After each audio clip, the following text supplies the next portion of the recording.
let's just run the whole loop from 2010 right up to 2016, where I'm assuming this kind of exits the central hub of our solar system. So we're just looking at the general movement of Nemesis coming over the top of the Sun with this thing circling around it, coming rapidly up to 2016 now. And we're going to go again and explore this a little bit more deeply to understand this date and this point right here. Why we arrive at this point, all these different sightings that we've seen along the way to arrive at this point. Okay, so let's run 2010 through and pause it right there. And so what you're actually seeing there is Nemesis coming up behind the Sun. We're basically at the end of 2010, coming into 2011. Nemesis coming up behind the Sun. Okay then, so we go into 2011 and March 2011. Now I don't know if the angle of this is exactly like this. It could easily be like this, which means in March 2011, whatever that big thing is, our second sun would be very close to Earth at that stage. Might possibly explain Fukushima. Okay, so let's continue round in 2011 to 5th of August. And we see this sighting here. Okay, so seeming as this was the first real sighting that I've had of what I think is Nibiru circling around Nemesis, and we only see it in the highest point. So if we take the 5th of August 2011, if we take that as the first sighting, and I've worked out this 200-day cycle, so just see if this cycle works. Take 5th of August 2011, add 200 days and times it by 10. Okay, so let's keep going to the next sighting, which is on the 2nd of February 2012. Now, it's very worth noting here because both these sightings, the first one on the 5th of August and this second one on the 2nd of February 2012, the following year, were both listed as possible sightings of Comet Ellen. So we were expecting that to fly by. We were told that's going to be a big thing in our sky, and this shows up. If it's on the 200-day cycle, we'd be expecting it on Tuesday the 21st of February 2012, which means on a 200-day cycle we'd be 19 days out. So let's keep going to the next point on our timeline, which is the 8th of September 2012. So it's worth noting there we have no witness flyby whatsoever on that date. So we're missing one at that point. So let's keep going to the 14th February 2013 and take a look at this piece of footage, which is also very interesting. It's so weird, man. It's a flock of birds. That'd make a cool picture. See, they look like they're moving now, but it's taken them so long to go that far. They should have been out of our frame of reference like minutes ago, like 20 minutes ago or something. No, I mean, they're moving so freaking slow. It's so weird, man. Did you take that picture? Look, the birds. The birds. Ooh, get it with the birds. And this comes at a very interesting time. As a reference. Yeah. So, on our 200-day prediction cycle, we'd be expecting the 27th of March 2013, but it came on 14th February 2013. And that means basically it's 42 days out. So it arrived 42 days earlier than the scheduled 200-day time. Now that could have happened for multiple reasons, but we were all expecting Comet Ison at that stage. It actually turned up on Valentine's Day, 14th of February, and you know what came before the day before that? The big Russian meteorite. I think it was on the 13th of February 2013.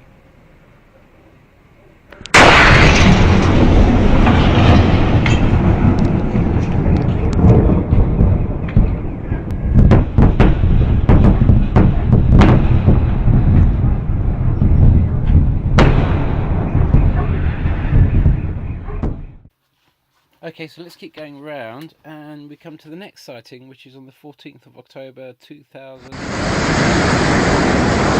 Okay, here it is again. I'm using night mode now, and it's just moving very slowly towards the eastern sky with a mist around it the whole time. A mist that is circling. The mist is like, hard to describe, elliptical around it.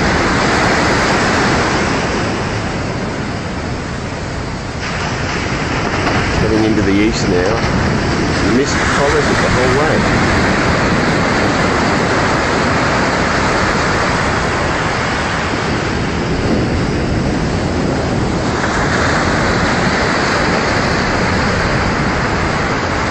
It's silent. Fairly bright. At first I thought it was the moon. Size-wise, maybe the size of maybe quarter moon.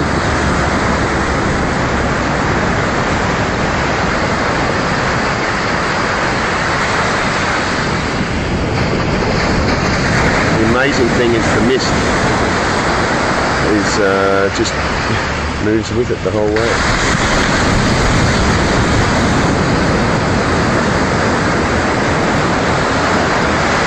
The ocean below. Still moving. Constant speed.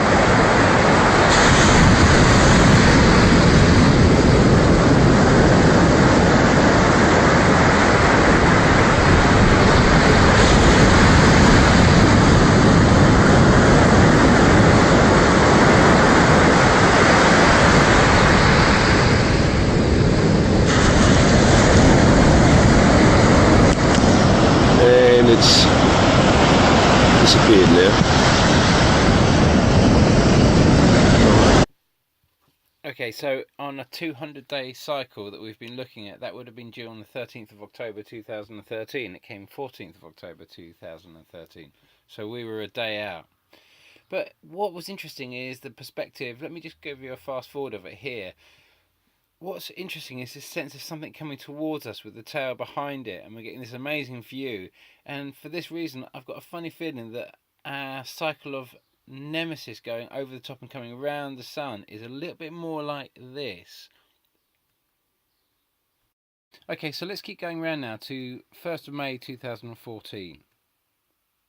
And we'll just make a note at that point to say that there was no witness sighting that I could find on that day in our 200-day cycle. So let's keep going. Which means we come to the 23rd of November 2014, to this sighting over Canada. It's an incredible sighting. We would have actually been expecting in our 200-day cycle for it to be on Monday the 17th of November 2014, which means basically we were 6 days out, which is a distinct pattern that's starting to show here. So let's keep going now to the next sighting, which was on 8th of June 2015. So this was seen by Vicky Acklin on the 8th of June 2015, just after sunset, literally following the sun down. We would have been expecting the 5th of June 2015. So that's 3 days out. So we're really starting to see this pattern now. Okay, so let's keep going now to the next sighting, which was my own sighting on the 28th of August 2015, where I was with my girlfriend at the time, Dana Day, and she pointed up. We were up in the Pyrenees, and she pointed up to me and said, "Dave, what's that?" And I turned around and I looked and I was just like, what is that? You know, and up to that point, I'd only ever seen this whole. I'd seen Nibiru in a crazy dream that told me this was what the fuss was all about, and then to go up to the Pyrenees and suddenly see this sighting, and begin the calculations of actually trying to find, realizing that there really was something up there, and starting to assemble this whole timeline, which I'm giving to you now, and of course, this posting, which came out on Last Messages a month later, which was very similar to what we saw, is just a lot bigger, and of course that led up to the big sighting on the 22nd of December 2015 that I'd made a prediction in the previous video, where my truck had burst into flames 3 hours after I posted the video. And so you can imagine that was pretty mad, because I'd gone up to the mountains and discovered this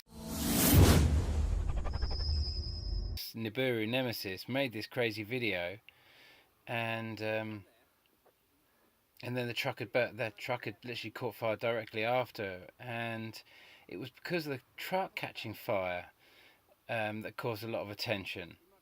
That really put me on the radar a lot more. I thought it was really losing everything, but actually put me on the radar a lot more, and my whole story made my story a lot more public. And then the video went on to get nearly 100,000 hits, which was when Channel 4 or Love Productions got in contact with me soon after that, and it all started getting quite curious, and I was seen as really quite a madman, until of course we come round in the cycle to the next point, which is the 22nd of December, and we have these two sightings.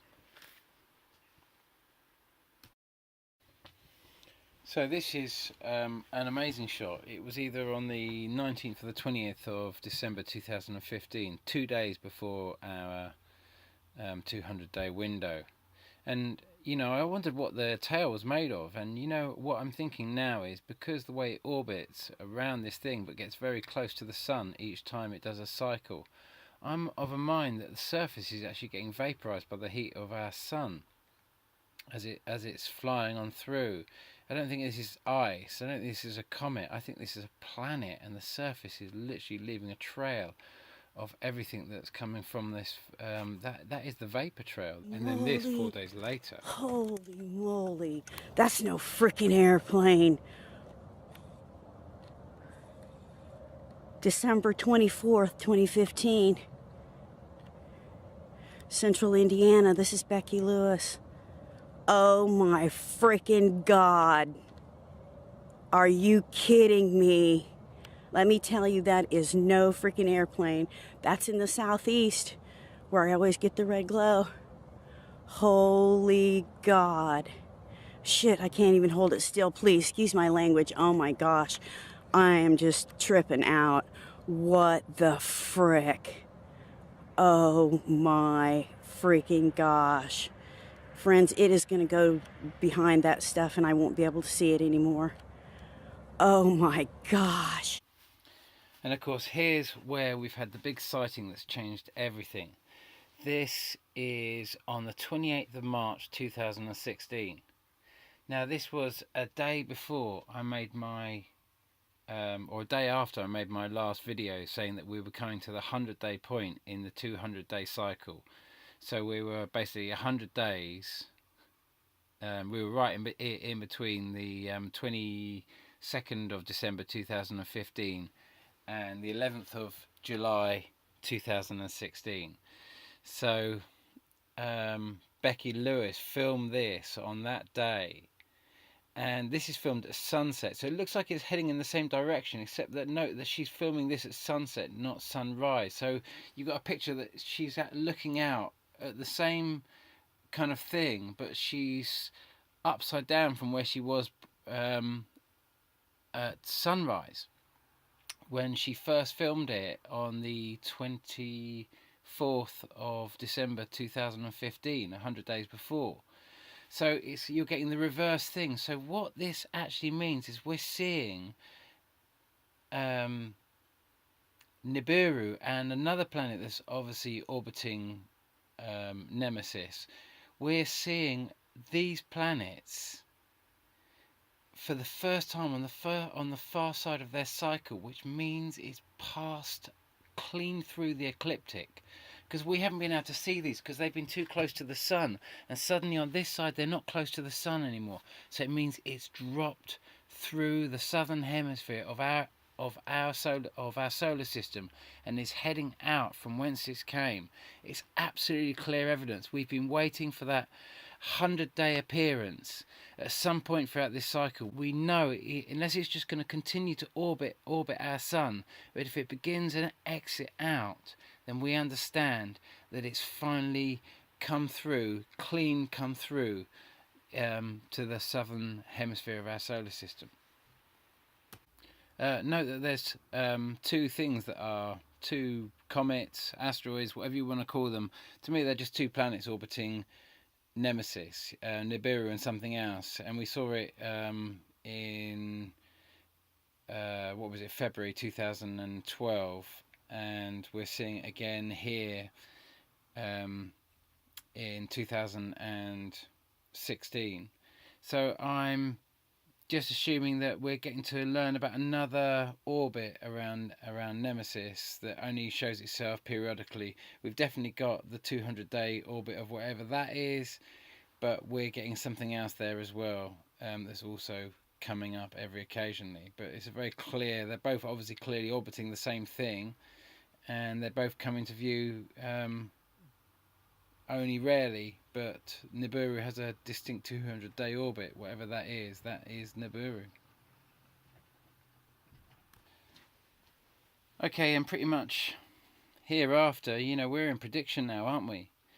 We come to July the 11th, which is the next highest point in the cycle that we've understood it, but we're starting to see a big change because of our previous sighting where we've seen Nibiru plunge through the southern aspect of our solar system. We've learnt so much more about its position in that moment that everything I did with Channel 4, we hadn't had that sighting yet, so it was still unclear. Had we missed it, or had it happened? It's happened, it's come through. So now we can only predict that this is the final big passing point. I mean, I don't truly know the angle, the trajectory. It could be that it's more like this, and which could potentially give it a later time. We're talking days and weeks, more than months here, a difference. But at this point, we've got a juncture around about December, January. It could be earlier. I truly do not know its position. I'm desperately trying to calculate it on a very limited amount of sightings and information.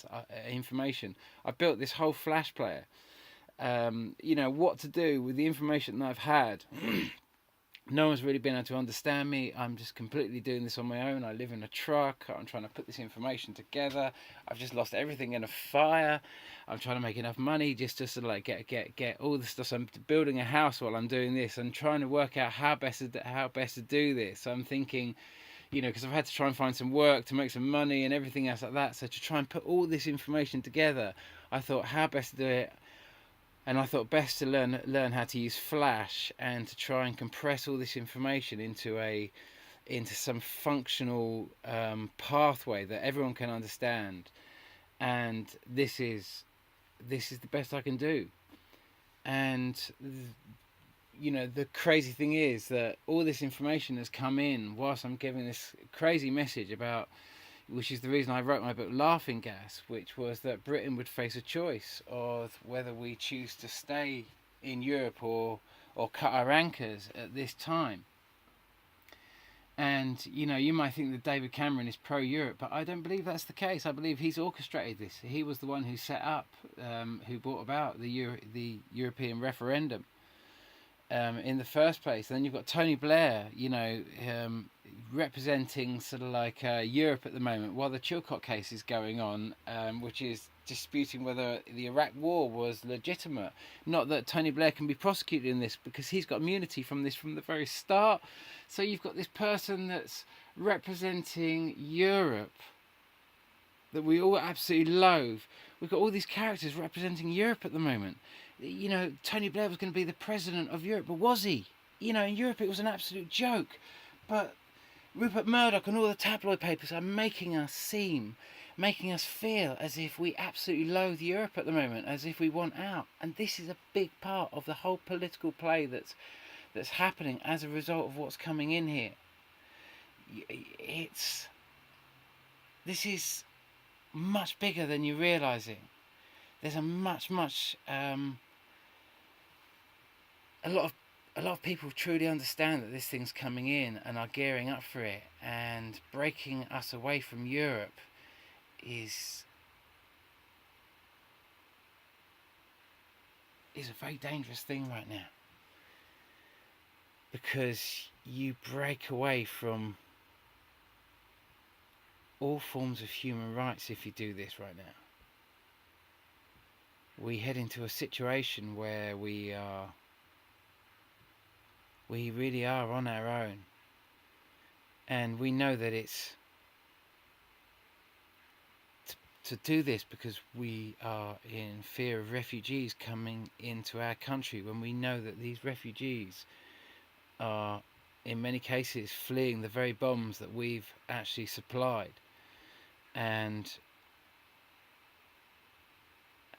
a lot of conflict that we've exacerbated. We know the best solution to this is not to close our borders, but to keep our borders open, but to stop supplying weapons and stop creating wars. You know, we can look and say, did Europe do this? Did Europe do all the crimes that Tony Blair did? Did Europe do all the crimes that David Cameron did? What I consider crimes, you know, invading Libya. I think that was wrong. Just like I thought Tony Blair invading Iraq was wrong. Did Europe do those things? Was that Europe to blame? You know, you've got to ask yourself: did Europe do it? Are you being fooled here? Because guys, I'm not going to be at Glastonbury this year. You know, number one, I haven't. You know, I've been invited to go along and what have you, and get involved in the Gorilla Bar and what have you, which is a big part of what I've done for many years. But I'm not going to be doing the House of Commons because I'm not really welcome to do that. You know, I'm pretty mad at the moment, and soon to be the maddest man in this country. But I cannot contribute to a massive show that's going to be a massive distraction to this EU vote, because I see what they're doing. They're trying to distract you away from it, repulse you away from Europe, and Europe is what you won after the Second World War, after all the lobbying. That's what you finally got, a proportionally run electoral system.